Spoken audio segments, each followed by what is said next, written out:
Welcome back. In this session, we'll continue to introduce you the 5-step model to recognize revenue. In the last session, we have discussed about how to identify contracts with the customer and how to identify separate performance obligation in a contract. I hope you have paused the video and look into the examples that I'm trying to illustrate in your textbook. In this session, we are looking to the rest of the steps. Let's look at the step 3. Determine this transaction price. Transaction price equals the amount of consideration entity expect to be entitled to. Any difference between the expected receipt is accounted for separately as expense. It excludes amounts collected on behalf of third parties like sales tax. It may include variable consideration. And consideration can be non-cash, and if it's non-cash, can be measured against as fair value. Transaction price would adjust it for in-fact to time value if there is a significant financing component.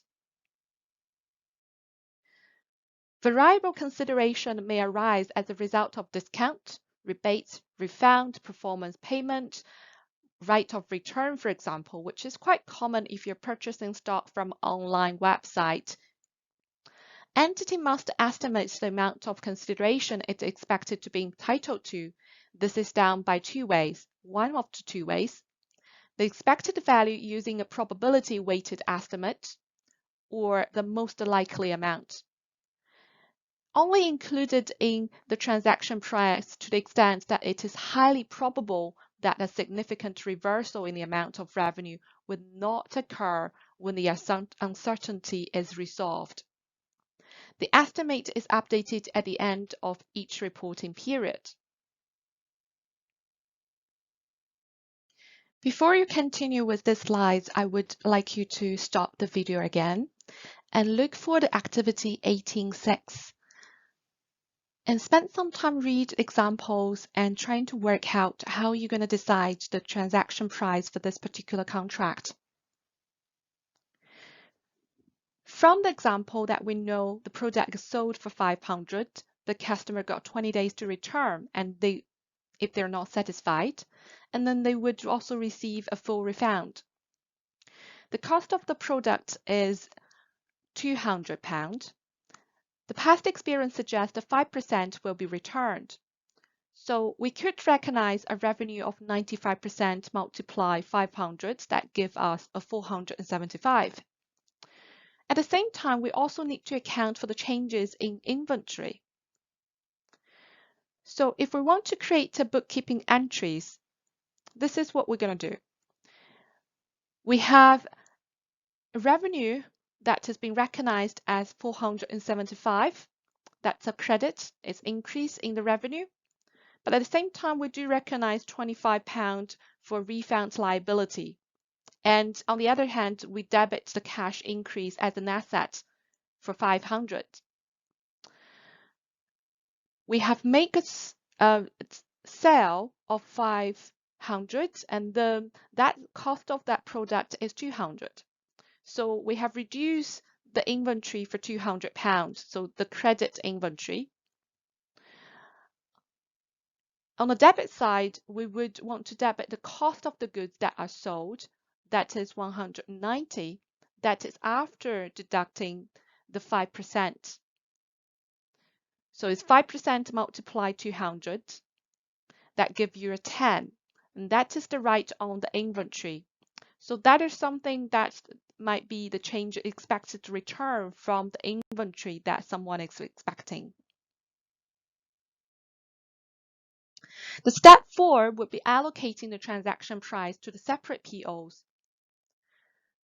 It is allocated based on the relative stand-alone selling price of each distinct good or services. The standalone selling price is estimated if observable price are not available, such as using adjusted market assessment, expected cost plus margin, or residual approach. Variable consideration may be allocated across all POs or may relate it to a specific POs, like a discount may relate to a specific PO, so they will be allocated to that. Before you continue with the slides, I would like you to pause the video again and search for the activity 18.7. Look at example and trying to figure out how the transaction price can be allocated among product A and B and C. From the example, we know that product A, B, and C are sold as a bundle for €100. The POs for each product are satisfied at different points of time, and the standalone selling price are 50, 25, 75, and that gives €150 if they're selling individually. The customer, that means that they receive a discount of €50. So if you're going to work out the transaction prices in two scenarios, the discount cannot be allocated to a specific PO. That means A, B, and C, they're going to share the discount. And you will need to calculate what are the revenue that has been recognized for product A and for product B and C.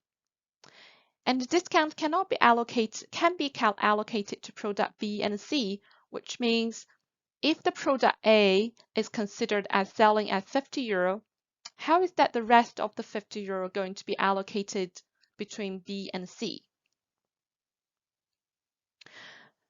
So in the first scenario, what you're going to do is you're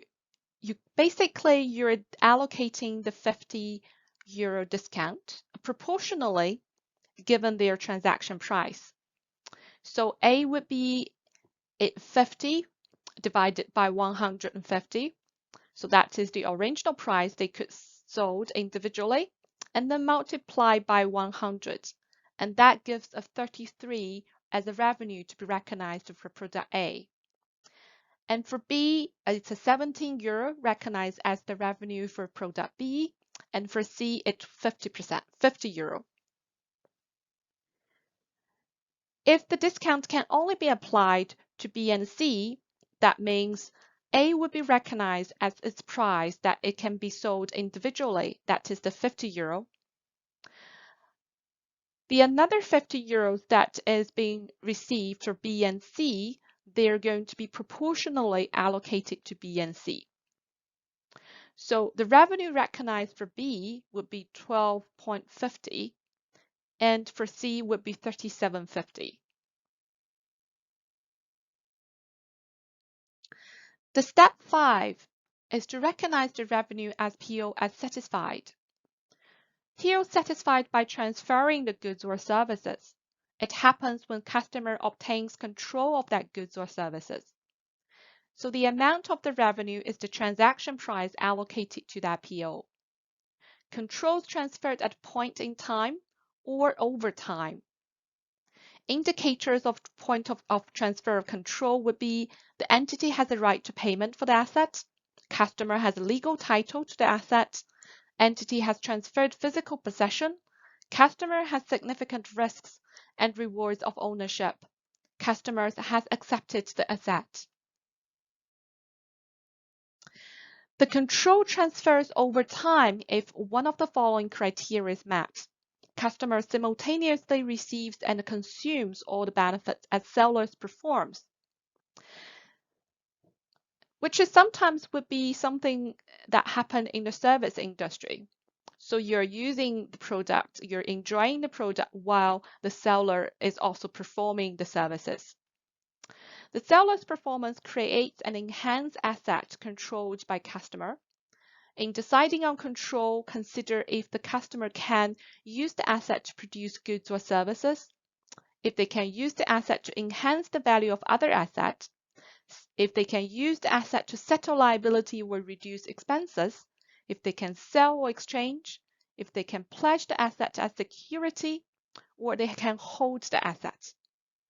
The asset has no alternative use to seller, and the seller has enforceable right to payment for work completed to date. If the control transfer over time measures progress against towards completion based on an output method, how many units that you have produced, milestones, or input methods, how many costs that you have incurred so far.